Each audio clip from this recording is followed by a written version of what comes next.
Ինչպես եք դուք գնահատում այս խաղը, արդյունքը եւ թիմի ցուցադրած խաղը։ Շատ կարևոր հաղթանակ էր առաջին հերթին սուպեր գավաթային խաղից հետո, որում կարծում եմ, որ թիմը շատ լավ խաղաց, բայց ցավոք չնվաճեցինք գավաթը։ Այս խաղը սկսեցինք շատ լավ, առաջին խաղակեսը հրաշալի ստացվեց, 2 գոլ կարողացանք խփել, որից հետո արդեն խաղի տեմպը նվազեց։ Իրականում շատ էինք հոգնել, քանի որ Նոայի հետ խաղում ինտենսիվ աշխատանք էինք կատարել, իսկ վերականգնվելու համար ժամանակը շատ չէր։ Y tuvimos muy poco tiempo de recuperación.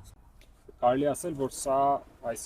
հաղթանակը ել ավելի կարևոր է նաև առաջնության տեսանկյունից, քանի որ մեկ խաղ ենք խաղացել Շիրակի դեմ Գավաթում, առաջնությունում առաջին խաղը պարտություն կրեցինք եւ սա առաջնությունում վերսկսված երկար դադարից հետո առաջին հաղթանակն է։ Այո, իսկապես շատ կարևոր էր այս հաղթանակը առաջնության տեսանկյունից եւ շատ կարևոր է լինելու առաջիկա խաղը կրկին Վանի դեմ, Վանի տնային ստադիոնում, բայց կարծում եմ, որ չեմպիոնությունը կորոշվի մրցաշարային աղյուսակի վերին հատվածի թիմերի դեմ խաղերում ու եւս մեկ կարևոր ընդգծում եմ ուզում անել, որ չեմ հասկանում, թե ինչու է մեր խաղացանկը այսպեսին։ Մենք խաղում ենք երկուշաբթի, հաջորդ խաղը ուրբաթ, բայց կան թիմեր, որոնք խաղում են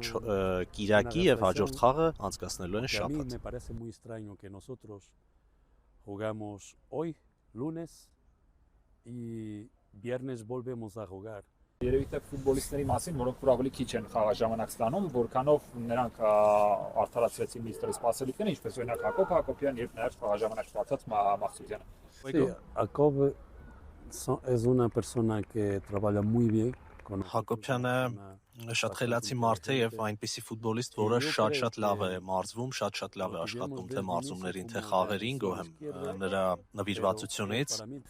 Մաղսուդյանը ընդհանրապես ձախ եզրում է խաղում, բայց ինձ համար նա ավելի լավ որակներ, ավելի համապատասխան որակներ ունի դաշտի կենտրոնում խաղալու համար։ Ընդհանուր առմամբ շատ գոհ եմ այն ֆուտբոլիստներից, որոնք քիչ են խաղում, նաեւ պետք է հաշվի առնել, որ ոմանք վնասված կունեին։ Ու եւս մեկ բան ընդգծեմ, որ շատ բարդ է խաղալ արհեստական խոտածածկին, քանի որ այդպիսի խաղերից հետո վերականգնվելը ավելի բարդ է լինում։